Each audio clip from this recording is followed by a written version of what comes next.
Hello and welcome to Learning Space. I am not Nicole Galucci, and in fact, we are having a change of host. Nicole, we are proud to say, has accepted a fabulous new teaching position at a great little university up in New Hampshire, in Manchester, which is my favorite cities. And while she's off exploring the world of becoming a professor, I'm stepping in to co-host along with Georgia Bracey, who all of you have come to know and love over the previous 97 episodes. And today, as we wind down our summer, well, actually, we wind down our school year and wind up our summer, we're going to spend some time talking to you about great things that you can do as a teacher to get involved over the summer, and that you as a parent or a person who borrows children from others, as some of us do with aunts, uncles, and the children of friends, great things that you can do with the kids around you. Now, in preparing for the show, one of the first things I did was I poked around Pinterest. If you haven't gone to Pinterest and checked out, yeah, they have all the hair stuff, all the makeup stuff, but what they also have is lots of cool things that you can do that is sciencey, great little projects that you can get involved in. And we have a CosmoQuest Pinterest account, and go follow us. And we are going to work on making an effort to pin some of the cooler things that we find out there on the internet. And one of the cool things I found that I will be pinning once I log in as CosmoQuest is plans to make this adorable, still half-made, hollowed out sun. And I'm going to screen share with you. Is that the sun? Okay, I wondered what it was. It's going to become the sun. It's going to be the sun. And this is from Papercraft Square. Have you ever done any of these papercraft things before, Georgia? I have. A long time ago, they're always a little, well, some of them are much more intricate and just difficult than you would think, but they're always worth it because some of them are very accurate looking too, and so you can get a really cool model. These are very cute. But yes, I did an airplane, a biplane many years ago, cut out, folded, taped, all that good stuff, and you get a really cool model just out of paper. And I have to admit, I was not prepared for how much snipping was going to go into this. This page, and we're going to link to all of this in the show notes, which are going to appear as a blog post over on CosmoQuest/X/Educator Zone, which is the home of this project. We will also be putting all of our show notes out on Patreon. Don't forget, you can support the show through our Patreon at patreon.com/learningspace. So we're going to be linking out to this model at Papercraft Square. All the PDFs to make all these little worlds are available entirely for free. They've put lots of little interesting personality in this. Pluto is totally pouting because, well, Pluto wants to be a planet and he's not. Plans are quite complicated. So the sun doesn't look bad until you start cutting and cutting and cutting and realizing it never really stops. Very intricate. It's interesting that way, but you get such a cool model. And of course, I should have known it was the sun because of the sunglasses. That is just classic. Yeah. And then the planet Earth is this happy little hands. And what I love, and I hope all of you can make out, is each of these little worlds has on the bottom of them the distance from the sun, their diameter, and their mass. So you can talk to your kids about, well, these aren't actually to scale. But then you can do neat things, like if it's a bright sunny day with not too much wind, you can go outside and lay these out on your street and make a scale model with, well, happy little planets. And there's no reason that you can't make this on thick paper and then fill each of the little pieces with Play-Doh or sand or something that will weight them down before you seal up the top. So this is just a neat little project I found. Now, do you know what are the different colors? So this is desert, and is it? Well, it's not the world's most accurate because they have all of Australia as a brown blob. So there is a certain amount of artistry in this. Okay. They do have the Sahara Desert. But then they have kind of the entire rest of the world is green or cloud covered. There's two little gray squares. The gray squares of no landmass or water are where you attach the earth arms because the earth does just want to hug you. I see. Very good. So the cool thing about all this kind of stuff is you can always talk to your kids or to your students probably more often about what makes a good model and why and how certain models are useful in certain ways. So here, like you said, this is a great cute artistic kind of model. You get some information, but it's also fun and it's friendly. So that's one kind of model, but certainly there are other kinds of models that maybe so fun and friendly, but they're very good at being more accurate as far as scale or representation of land features or whatever they're designed to do. So each model has its own particular things that it is good at. And I can't imagine making an entire biplane. This is already I've like glued bits of it to my desk, and you weren't using a glue stick, I'm guessing, when you did yours. I'm very sad actually that I still don't have that thing because it took me really weeks to make. Oh, wow. Okay. Yeah. So There all was of a you lot of holding two little pieces together until the glue dried, which, as a caution, may not be the best for kids with absolutely no patience. It took some patience, so. But yeah. it was worth it. But for whatever reason, I didn't hang on to it. So what I'd recommend with kids is do something where the pieces that you're gluing together are fairly large. I'm using a glue stick. Glue stick seems to be working for me fairly well. I'm guessing that rubber cement would also be a nice safe way to do this with kids. Elmer's, you would get a nice soggy mess, so stay away from the white Elmer's glue unless you really hate the surface that you and your child are working on. Yep. And send us pictures of your successes and your failures and whatever designs you come up with or find beyond that. We'd love to share out what you did. Post them in the comments over on Cosmiclist/X/Educator Zone, and we'll work to get your It would be awesome to put that stuff on a blog post somewhere so viewers' crafts. And hopefully we will have more Pinterest successes than Pinterest fails. So this is a great indoor kind of thing to do when it comes to building. And like I said, you can go outside because no one's house is big enough to build a solar system. Go outside, use the sidewalk to measure out your solar system. But sometimes you just want to go outside and do stuff outside with your family. And this is what got me thinking about all the different outside astronomy stuff you can do during the day, because let's face it, day goes forever in some parts of the world right now. What are your favorite things to do in the summer, Georgia?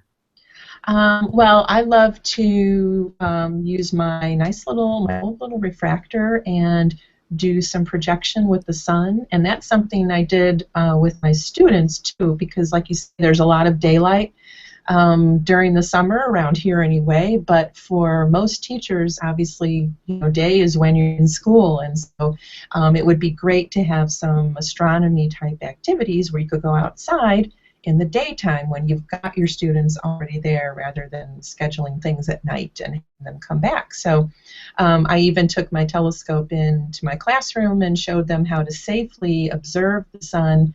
We did some just good old pencil sketching of the sun, and so we got to see some sunspots, and they sketched them, and I think we tried to observe over a series of days. That was not always easy just because of schedules and weather and things, but so they could see some movement of the rotation of the sun and how the face of the sun changed. So just doing some observing during the day, which most students don't think about doing because most people think, it's stars, it has to be at night, so you can only see things at night. But actually, sun is obviously out during the day. It's right there, easy to find, and that's one thing if you do have access to a telescope and you can use it safely with the sun, either by projecting or with a really good solar filter.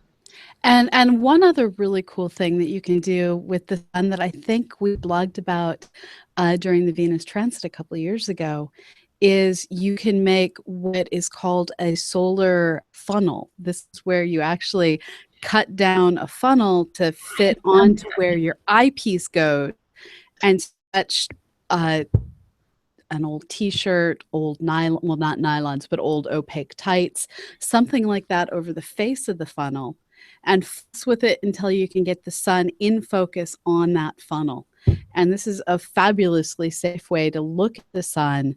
You get all the power of your telescope and you're not melting your optics. And I'm always a fan of not melting your optics. Exactly. That's great. I have not tried that. I've heard of those, but I wasn't even really sure what those things were. So that's something I have to look up and maybe try. And we do have a solar eclipse coming, not for all parts of the world, but for some parts of the world, not here, next fall. And we're going to be talking about that as we continue this series. We will be going on hiatus in August. International Astronomical Union, break, vacation, all of those things happen. But when we come back in September, we have a bunch of awesome programs and talking about how to deal with those lunar eclipses that we will get to see here. Solar eclipses in other parts of the world will be things that we talk about.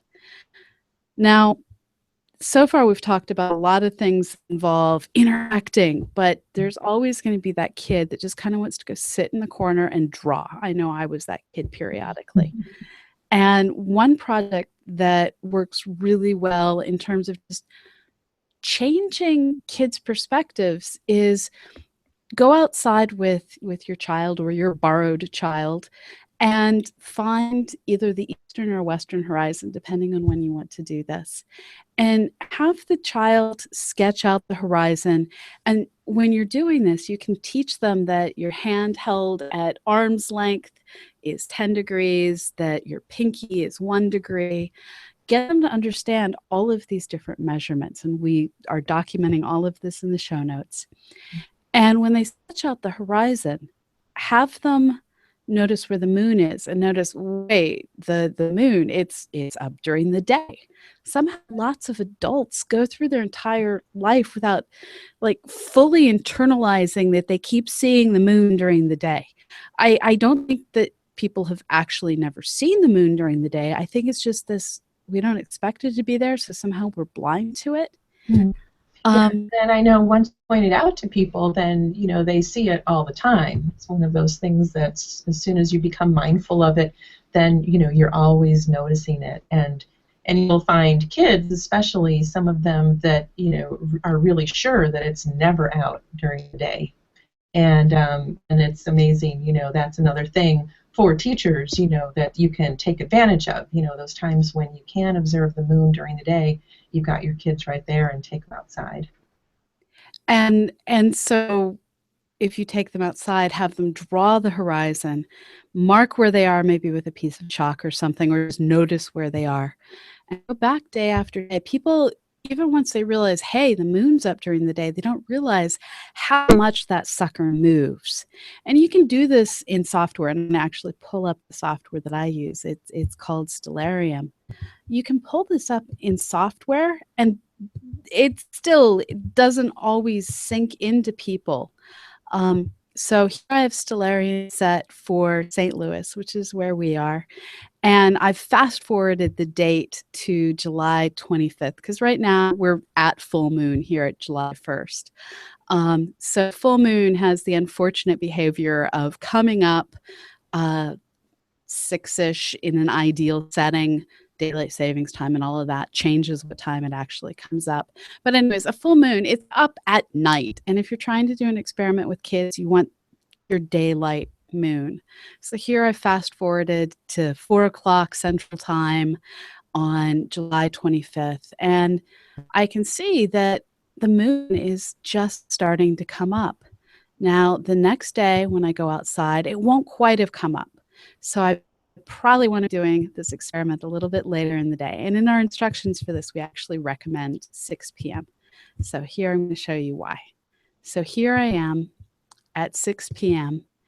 and I can see every day it's coming up a little bit later in the day. So it's a little bit lower on the horizon. And after a few days, it's just barely up when I go outside, and then it's gone. And I have to wait for it to come up later. And this whole idea of seeing that the moon's phase is changing, that it's rising at a later time, all of these things allow you to really have a dialogue with your kids about how our sky is constantly changing. Now, when you were teaching, you must have encountered sorts of crazy things that kids thought about the moon. What were some of the things you had to struggle to try and get them to understand? Well, the moon being out during the day was one thing, and that's, obviously you can go out and show them and have them notice it, and then that pretty much takes care of it. But when you first start to talk about what they already know, which is really important as you start talking about astronomy or anything, get an idea of what's already in their brains and what experiences they've had. There's a remarkable number of them that, just like you say, they've never noticed it, and it just doesn't occur to them that it might be out during the day. So there's that to get over. And then the phases of the moon, of course, is a big one, and we did have to teach that. And so the ideas behind why that happens are really interesting. Everything from, clouds cause the phases, they get in the way of part of the moon, to, the sun doing this and the moon doing that, and all kinds of things like that, even to the fact that, maybe the moon actually does kind of change its shape a little bit. Because they just have not thought about this, very much before. So having those conversations before and during is really important as they start to wrap their minds around all of this. And so then keeping the conversation going and doing activities like this and going outside and doing actual observing, all can kind of come together to really make those concepts start to change inside the brains. And even I have to admit, I haven't encountered the clouds or the moon actually changing shape dealing with college kids. But the one that I still get is you get the full moon when the moon is furthest from the sun, but when we don't see the moon, it's because the moon is going into the Earth's shadow. And I've never really been able to quite figure out the mythical geography in geometry in kids' heads that allow the full moon to be opposite from the Earth, but then the moon is like diving into the shadow. So the moon is doing a circle on the far side. I just, one of these days, I want someone to like. And that's, see, you're thinking about it too much. Stop thinking. That's the first. And I should say, maybe I said this in a while, but I used to teach fifth graders. So we're talking 10-year-olds and 11-year-olds, so which is maybe a little bit different. So that's something good to keep in mind too when I tell my stories. But I'm convinced that, they pick one. There's one idea that they know. Something gets in the way of something else, and it can cause a shadow. They think they're dealing with shadows, then sure, it makes sense to them that the Earth gets in the way and casts a shadow on the moon, and that's not eclipse. It could be eclipse, but it could also be phases. And they don't think about how it might happen. That doesn't matter. It just happens. They just haven't had to think it all through, and for them, that's good enough. So they just really haven't, they haven't gone through all those details that you want to do as an adult and as an astronomer that wants everything exactly explained and work out geometrically. And so that's, as they get older and learn more, those are all the pieces that have to be put into place to get the whole picture eventually. And if you want a good rainy day activity for your kids, the Nebraska Astronomy Department has had folks building simulators for probably 2 decades now. And if you just search, and we'll link to all of this again in our show notes, if you search on Nebraska Astronomy applets, you'll find all of these amazing different things. And this is the one they put together to help people understand, well, phases of the moon. And you can literally just drag the moon around and figure, oh, if the moon's over here, it's full. And it gives you all these different perspectives where you can see the horizon diagram down here in the lower right. You can see the phase of the moon. You can increment it a day at a time. You can show the angle off of the sun, all of these different things, and you can play with it until you can really understand what's going on. Now that's kind of for a special child. For Also, your for students, though, that finish their work early or exactly. want to do something a little different, or they're waiting for someone else in their group to do something, or who knows. Those are great things to have. Yeah.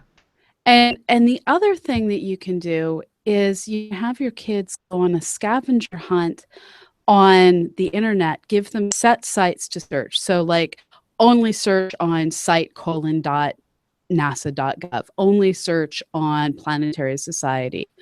Um, and there's amazing pictures where you can see the phases of this is Saturn's moon Mimas. You can also see the phases of Venus that have been captured and have them go out and just capture these pictures, tag them up, scavenger hunt them, and see how phases work in all the different places in our solar system. And they're learning science, they're understanding phases are everywhere, but we never see Jupiter in a crescent phase. There's more things to talk about, more things to learn. And it's just exploring all of these amazing pictures that are out there. Yeah, absolutely.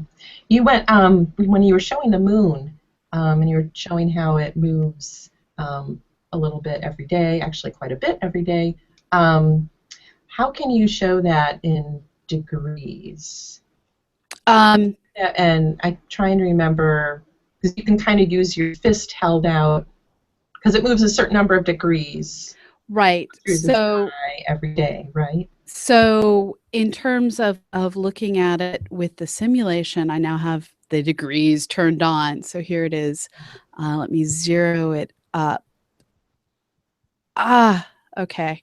Let me almost zero it up. It hates me. Okay, close enough. So I add 1 day to this, and suddenly I can see it moves 12.3 degrees a day. So it's And so just about like a fist. it's just over a fist. And if I switch, so here I am in case it wasn't showing to everybody. So here it is at 12.3 degrees, 1 day in, 2 days, 24.5 degrees. And it's just over a fist of motion and about 45 minutes later every day. And switching into Stellarium, you a different perspective on that, except I think I may have closed Stellarium. I did. So you're just going to have to figure that one out for yourself in Stellarium. But Well, one again, way, so you can go have ahead. your kids, your students, or your real kids, your borrowed kids, like you say, practice making a prediction where the moon's going to appear next once you've talked about some of this and tried it, so they can take their fist and they have to get an idea of which way the moon's moving in the sky. But again, at first, it really doesn't matter. They can just predict. And then if they're, right, okay. And if they're wrong, you can talk about, why the moon didn't move the way they thought it was going to move. And then make another prediction, hold your fist out again. Where do you think it's going to be tomorrow? And then, see, what it looks like. And I'm going to be punny and intentionally. The rule of thumb for doing this is shown in this graphic where you can see your pinky finger, and again, this is all held at arm's length, and that's what makes it work. If you have long arms, you probably have big fingers. If you have short arms, you have tiny fingers. So your pinky at arm's length is 1 degree, which means that you can more than cover up the moon with it. Three fingers, 5 degrees. A fist is 10. And with our moon moving 12 and a half degrees a day, it's going to be at a given time a whole fist and a half moved every single day. That's pretty cool. So it gives them an idea about measuring things in the sky, because you can't just say, it's 5 inches that way, or, look up 10 feet and, and see Venus. It sounds like that might work, and the kids would probably try to do that, but they'll soon, figure out that that's not a good system. So yeah, And talk about angular distances. And if you have a kid that loves to try and draw things just right, this is actually useful for drawing, where you can teach them a little bit about how to get more realistic and draw a grid on their paper and say, every box in my grid is going to be that 3 degrees of a finger at arm's length, and allow them to map things out and do things accurately with their sketches. So there's lots of different ways to take what you're learning during daylight and apply it to getting math and science and art all combined together. Very cool. So that's where I'm at this week. Papercrafts, go outside, build your solar system on the sidewalk with your happy, bouncy little cool man sun. I know, very nice. And plot out the motions of the moon. Now, I know you had a bunch of really cool things that you found as well while we were preparing for this show. Yeah. So they kind of continues the theme. I like, those easy to use sort of crafty things too, and I guess a lot of that came from, teaching elementary.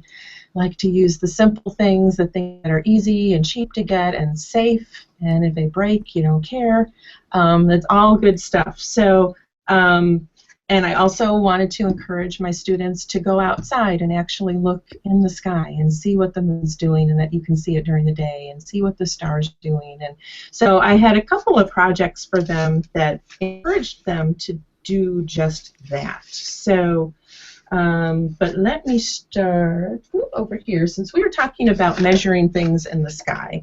So this is a fun, easy thing. The directions for this, like Pamela said, we'll put some things on the blog, but this is readily available on the internet too, and this is making a quadrant. Very easy to use and very easy materials. You need to get a little, looks like a piece of a protractor. So you get a little piece of paper with your measurements, and we'll put some of these on the blog. You need to use a little piece of cardboard, kind of make it a little more rigid, and then pizza boxes totally work for this one. Yeah, a straw, a nice thin drinking straw or clear drinking straw, and some string, and I have a little weight. Some paper clips works really well, and then I think, gosh, I just used tape. I think is even easier than trying to glue, but I did glue. So to make this really nice and rigid, you need to cut out your little quadrant piece, glue it on one side of that, and I'll show you a little previously made one here. So here we go. Whoop. Oh, that's a cool sketch. So these are actually, I've got a couple that I actually had my students make eons ago. So you can see that I also encouraged art, so always the STEAM, always putting in art. Make your, you're going to make this little thing, but make it look cool, make it, and you personalize it. So here, somebody's got some cool rocket blasting off, but you can see how on one half here of the semicircle, you've got the quadrant and the degrees. The other half is just purely decorative, and then across the top, you've got the straw, which you are going to then use to sight through. And so in the middle of all this, I've got a little hole here, and I tied the string, and then just enough weight, here's some paper clips, to make sure that the string kind of hangs straight down and doesn't get blown around too much, because you're going to take this outside, and if I can do this correctly, you're going to, of course, if your object is right at the horizon, you're going to be looking through the straw, and it's going to be flat, and your string will hang straight down, and it will give you more or less 0 for a reading on your quadrant. And then as you look at things that are taller and taller, and you look through the straw sort of to just get them right in your line of sight, you'll get different readings on your quadrant. And if you were to look straight up at something, it should read right up at 90 degrees. So it gives students an idea of how the degrees can be used to measure the altitude of something in the sky. So this can be used for objects like trees, buildings, or at night you can try to see a star through it and go out different nights and measure the altitude of certain stars. See if you can notice anything that changes there. And you can, of course, look at the moon through it, day or night, and record the altitude of the moon. So this is a very simple thing, very easy to make, but it gets some nice ideas about the sky and the movements and the measurements when you're doing some observing. So I have this lovely rocket ship one, and then this is sort of another kind of a nice free-form artistic one. The kids like, it's an art project, it's also science, it's the best of both. And so then if you go on the internet, there's actually lots of more advanced activities that you can do with these once you make them with students in your classroom. You can talk about how your distance away from something changes the altitude that you might see it at. So even if you have students all stand at different distances from some object, everybody take a look through their quadrant and see what you get. They'll see that they get different things. And then even if everybody's the same distance away from something and everybody takes a measurement, you'll still see that they get some different things, and you can start to talk about how there's error in measurements. You can do statistics because you can get everybody's measurements and average them together and take a look at how that helps you think about your error and getting an average, why scientists do that. So you can really take this activity almost as far as you want to take it mathematically and scientifically. So it's just kind of fun in itself, but you can do a lot of good math with it. That all sounds great. We actually used that exact same quadrant path when I was, or map cutout bit thing pattern. That's the word I lost. We used the exact same pattern when I was at the University of Texas in the astronomy class that I was teaching down there. And this is how I came to know that pizza boxes are indeed the ideal substance to use make these.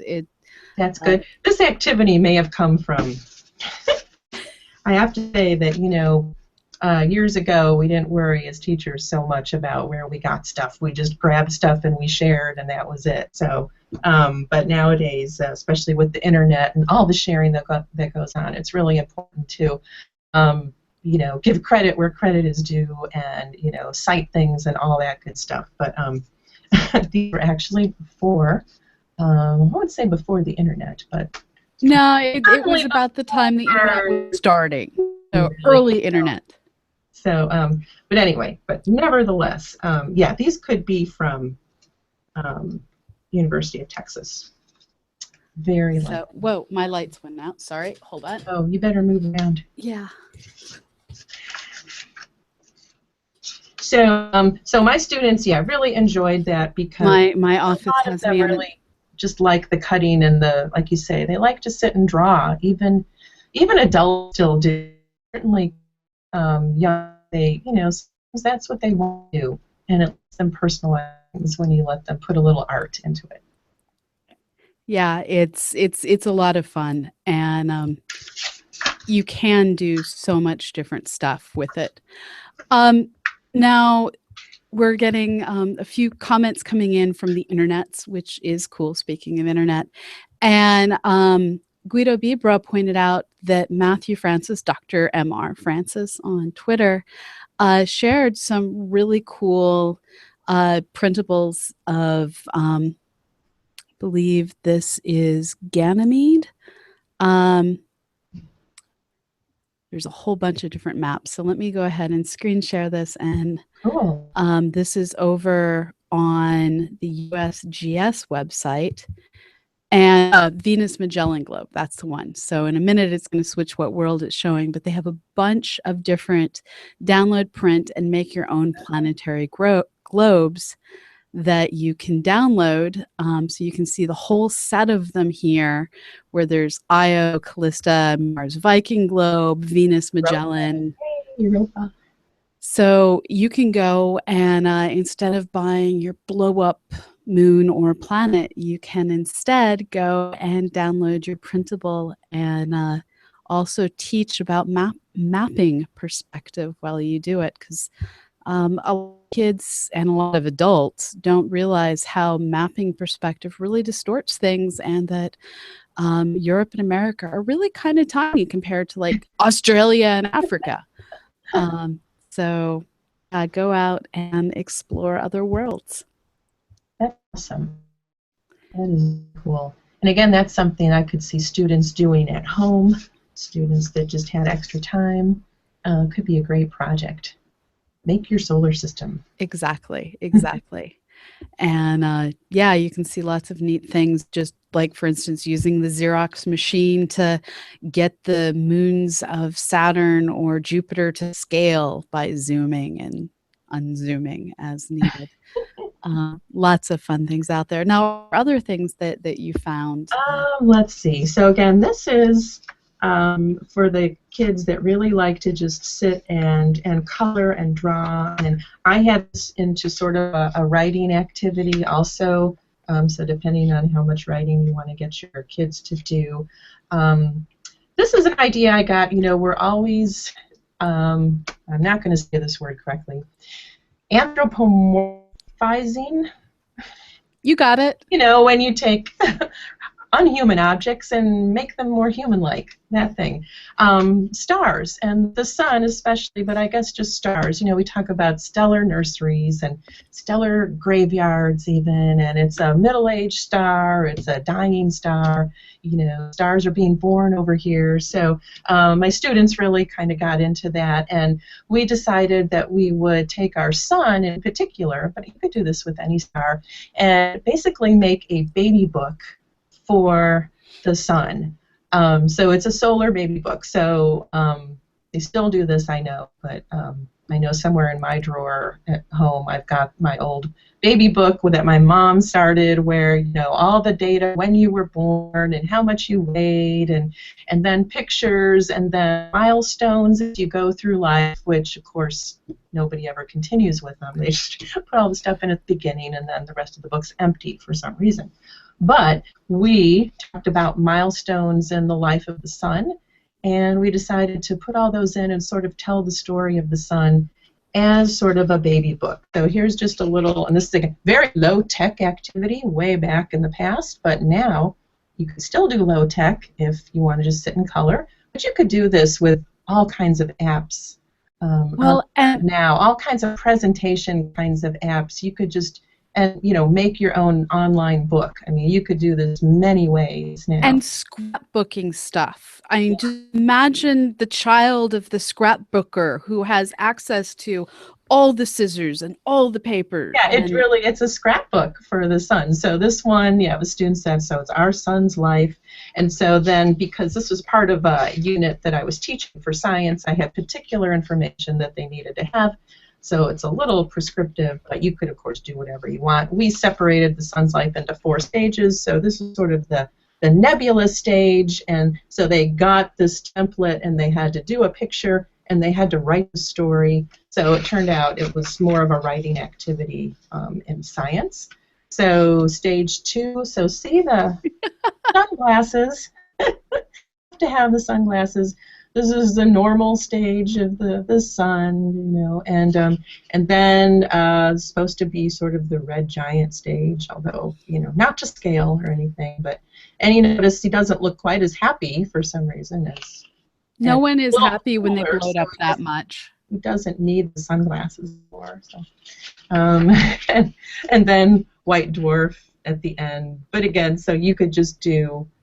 Anything you want, and you could do different kinds of stars, of course, supernova, all the good, exciting stuff. But this was linked to some particular things that they had to learn as part of our curriculum. So, but they had a really good time. Again, making it artistic. Here's just another one for fun. Here's baby sun with apparently parent son looking a little surprised. Our son's first book, S-O-N. Get it? And one more. So again, this could be very, very low tech and easy and fun, or you could totally turn this into sort of a high-tech online presentation kind of project and go as deep as you want to into the particulars of solar evolution, different kinds of stars. Again, this was fifth graders they just had to know a few basic things about the life of the sun. But they really got into it. Again, they loved the art part of it. Could do some good writing. It was very fun. So you can do that and get real creative. Again, like say scrapbook, do stickers, make it, different textures, 3D. There's so many different things you can do nowadays, and I am actually a fan of getting kids off the internet. There's a whole lot of wonderful that doesn't get noticed while we all have our noses in our technology. And I don't know, 40, I feel I'm okay keeping my nose in my technology now and then. But at 4 or 14, they need to be out with proper sun protection, playing in the dirt. So we've covered a whole lot of awesome today. Is there anything that I forgot that we wanted to bring up? Well, one more quick activity kind of actually goes along with your idea of going out day to day to notice changes. So I had my students do something similar, only with stars. And actually, they broadened it to beyond stars, but so they had to adopt a star. And so they had got an adoption certificate for this. And they had to pick out a certain star that they were going to not only go out and actually observe as many times as they could, but I think I had a minimum for them of 5 times, and actually make a little log, and they had to record their observations, so it was getting them in the habit of going outside, doing real observing, collecting some data, qualitative, but just, what was the sky like? Was the scene good? We talked about some of those more practical kind of amateur astro kinds of things when you actually go out and observe. Was it hazy? Were there lots of clouds? Was it really transparent? Or was it a little, murky? And then, did you see your star? Did you notice the color? Was it twinkling? All kinds of good stuff. So they had to do this little log and do some observing every night that they could, and they had to get their parents to sign it, which did 2 things. It made sure that they were really doing it, plus I got a lot of nice feedback from the students, actually, on them explaining to their parents just what the heck they were doing. And so parents actually got to observe also. And students were explaining, what this project was, what to look for in the sky. So the students became, the astronomers sharing information with their parents. So got the parents involved a little bit like that. So and then they had to do some research on some of the aspects, the data around their star, the temperature, the size, the distance, what constellation it was in, things like that.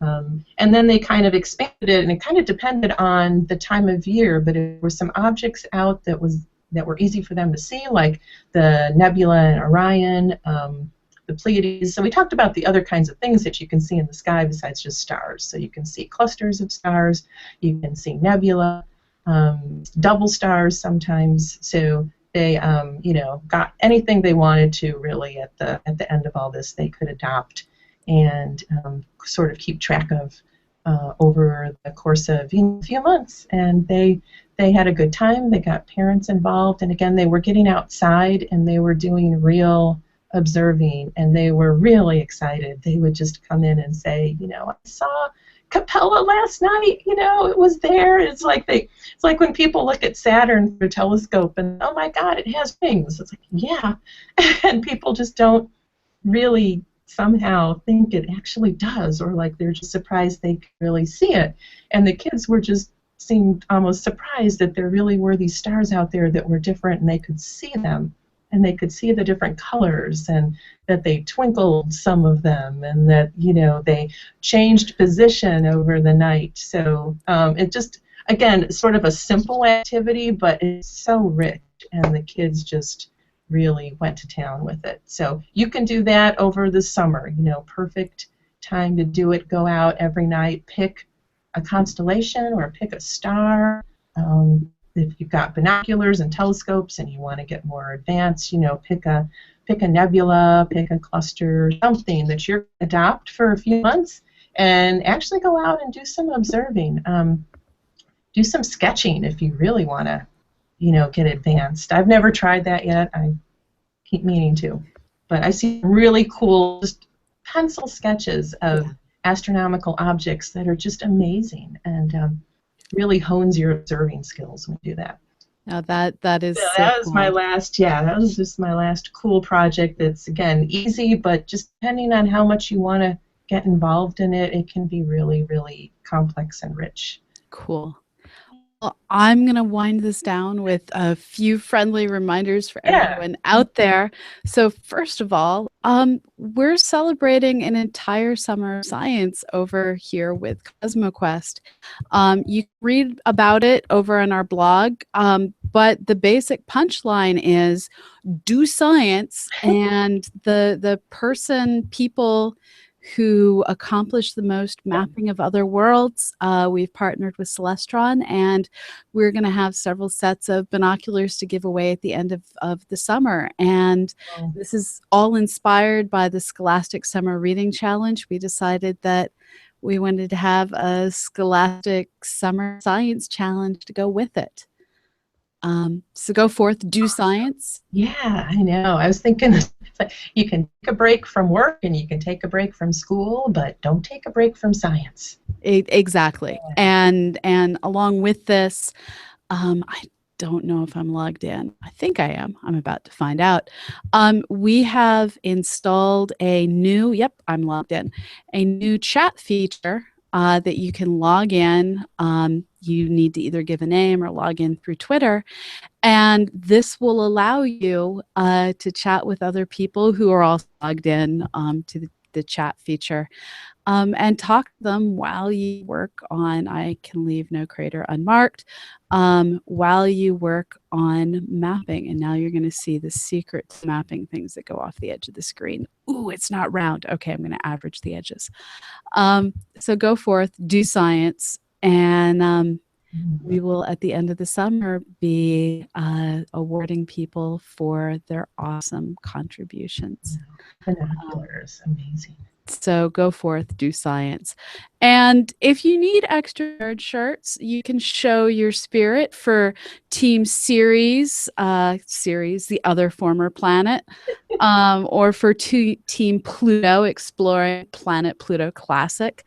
We've got a bunch of shirts and stuff over at astrogear.spreadshirt.com, and all proceeds go to helping us, Corey to do things like add chat features to the site. Finally, we are supported by you. Everything that we do with space is thanks to all of you out there supporting us with Patreon. So if you're listening and you're liking what you're hearing, please consider going to patreon.com/learningspace and throwing in a buck or two. Every little bit goes a long way. But most of all, go map another world, go map the moon, go Vesta, be part of our Summer of Science. And we can't start mapping Ceres until y'all finish Vesta. So please go map Vesta. Absolutely. Get going. So I think that's it for today. Y'all are awesome. And I've been talking to people in Texas, so I'm saying y'all again. We will see all of you online. Where can people find you, Georgia? I'm on Twitter at Georgia Bracey. That's probably the best place that I hang out. You can, of course, go over to Educator Zone, and there's all kinds of contact information there if you're interested in any of our educational curriculum or activities that go with the Citizen Science and CosmoQuest. So that's another good place to go check out, too. And I've been working on getting our main blog at CosmoQuest/X up with lots of cool science. So keep up with everything between /X and /X/Educator Zone. And we'll be back in 2 weeks, in 2 weeks. maybe. So I will be posting a new updated Hangout schedule as well. So thank you all for listening and see you online. Okay, thanks everybody.